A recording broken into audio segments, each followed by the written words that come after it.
ناخذ اتصال علي من العراق. تفضل يا علي. السلام عليكم ورحمة الله. وعليكم السلام ورحمة الله وبركاته. تفضل. بسم الله الرحمن الرحيم. اللهم صل على محمد وآله الطاهرين. قال تعالى في كتابه العزيز. طيب نغير الاسم اسمعني يا ابو زيد. نغير الاسم علشان يبقى احنا بنتكلم بوضوح. حطوا اسم ابو زيد. اتفضل يا ابو زيد. اتفضل. اشكرك استاذ اسامه، اشكرك شكرا جزيلا. قال تعالى في كتابه العزيز: اولئك الذين يدعون يبتغون الى ربهم الوسيله. ما هذه الوسيله الذي يبتغونها الى ربهم تعالى؟ اولئك الذين يدعون. اولئك الذين يدعون. فهم معناها. الله يبارك فيك. فهمها لي. الله يبارك فيك. الشيخ هيشرحها ان شاء الله، لكن انا اريد ان يعني اصل الى فهمك للايه. اولئك الذين يدعون، من الذي يدعو هنا؟ اختلف المفسرون فيها، منهم من قال عيسى عليه السلام، ومنهم من قال عزير عليه السلام. هؤلاء اخذ اناس يعبدونهم، فالله رد عليهم ذلك وقال: أولئك الذين تعبدونهم أنتم أيها المشركون هم يبتغون إلى ربهم الوسيلة. ممتاز. وهم ليسوا. ممتاز. نعم. هم طب ممتاز. يعني أولئك الذين، اسمعني، الناس يدعون هؤلاء، وهؤلاء يبتغون إلى ربهم الوسيلة. ما هي الوسيلة بفهمك؟ لا وأنا يعني أنا أعتذر شيخي، أنا يعني حضرتك يعبدون هؤلاء. صحيح تفضل. طيب يعني ما هي الوسيلة؟ الله يبارك فيك. هل الوسيلة هي أئمة آل البيت أم الوسيلة شيء آخر؟ الناس يعبدون عزير عليه السلام. ممتاز. مفهوم. شوف اسمعني. الناس يعبدون عزيرا. اسمعني. الناس يعبدون عزيرا، يعبدون عيسى، يعبدون أصناما، يعبدون أناسا، يعبدون أئمة. هؤلاء الناس يعبدونهم من دون الله. الذين يعبدونهم يعني هؤلاء المعبودين يبتغون إلى ربهم الوسيلة. ما هي الوسيلة؟ هو ده موضوعنا. نعم. ما هي الوسيلة هذه؟ نعم. ما هي؟ أنا أجيب أم الشيخ؟ طب اتفضل شيخ. لا اتفضل شيخ. هو معك الأخ أبو زيد. أولا أنا أسألك، ما هي الوسيلة المرادة في الآية هنا؟ ما هي الوسيلة؟ الوسيلة علمنا رسول الله صلى الله عليه وآله إنه هو الوسيلتنا إلى الله سبحانه وتعالى وأهل البيت عليهم السلام. عندما، وهذا الحديث المشهور في مسند الإمام أحمد، أنه كيف علم الأعمى وقال له: قل اللهم إني أتوسل إليك بنبيك محمد، يا محمد إني أتوجه بك إلى الله ربي وربي. ممتاز أبو زيد. شيخنا، هو أبو زيد هنا قال إن النبي عليه الصلاة والسلام علمنا أنه هو الوسيلة وآل البيت في حديث الأعمى تنزلا. الآن لن نناقش هذه الفكرة صحيح.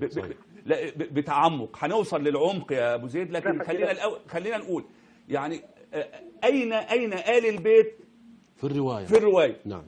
رواية الأعمى فيها آل البيت؟ لا، الرواية هذه تثبت بأن رسول الله صلى الله عليه وآله وسلم هو وسيلتنا إلى الله سبحانه وتعالى. طب أنت قلت إن الرواية، اسمعني أنت ذكرت آل البيت. الرواية ديت فيها النبي وآل البيت. فين آل البيت؟ أنت تقر بأن النبي وسيلتنا إلى الله أم لا؟ أولا شوف أنا أقول إن النبي صلى الله عليه وسلم وسيلتنا إلى الله وشفيعنا يوم الحساب وفي حياته صلى الله عليه وسلم. والله لو أن النبي صلى الله عليه وسلم كان بين أظهرنا الآن لذهبت إلى النبي صلى الله عليه وسلم وتبت إلى الله وطلبت من النبي صلى الله عليه وسلم أن يستغفر لي. لكن بذاته يعني اسمعني الله يبارك فيك. أنا يا شيخنا أنا مش عايز أتكلم. أنا أريد أسمعه. لكن حضرتك احكم بيني وبينه الآن. طيب أنا أسألك يا أبو زيد، الرواية التي في نهج البلاغة اللي احنا ذكرناها في آداب التوسل، يقول علي بن أبي طالب في نهج البلاغة، وذكرنا هذه الرواية في عشان أعطيك نهج البلاغة صفحة 163. علي بن أبي طالب يقول: إن أفضل ما توسل به المتوسلون إلى الله سبحانه وتعالى الإيمان بالله وبرسوله والجهاد في سبيله، وكلمة الإخلاص إنها الفطرة، وإقامة الصلاة فإنها الملة، وإيتاء الزكاة فإنها فريضة، وصوم رمضان فإنه جنة من العقاب، وحج البيت واعتماري فإنهما ينفيان الفقر ويرحضان الذنب، وصلة الرحم، إلى أن قال: وصدقة السر وصدقة العلانية. هذه الرواية تعرفها ولا ما تعرفها؟ وتقر بها ولا ما تقر بها؟ نعم أقر بها ولا شك في ذلك، هذه كلها وسائل، ولكن أعظم هنا الآية القرآنية يبتغون إلى ربهم الوسيلة أيهم أقرب. الأقرب إلى الله سبحانه وتعالى هو رسولنا الكريم وأهل البيت عليهم السلام. لذلك علم العلماء وعرفوا من هذه الآية أن أهل البيت عليهم السلام يجوز التوسل بهم. كان هذا ابن حجر العسقلاني ذكر عن الإمام ابن خزيمة. لا انتظر اصبر حتى ننتهي من الآية وبعدين تقول كلام ابن شيخ. حجر.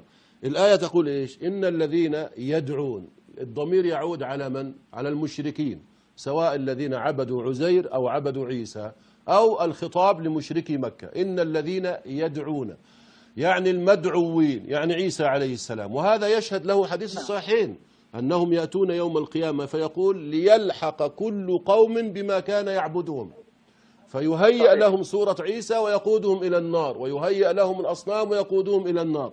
فهذه الآية موضحة في الصحيحين أن كل قوم يهيئ لهم من كانوا يعبدونهم ويتوسلون بهم فيدخلون النار. أولئك الذين يدعون، هذا معنى الآية، إلى رب يبتغون إلى ربهم الوسيلة، يعني هؤلاء المدعوين الذين جعلوا آلهة أو سواء كانوا من الأنبياء أو رسل، هؤلاء أصلا يبتغون إلى الله الطريق ويلتمسون إلى الله عز وجل الطريق الأقرب إلى الله عز وجل، يرجون رحمته.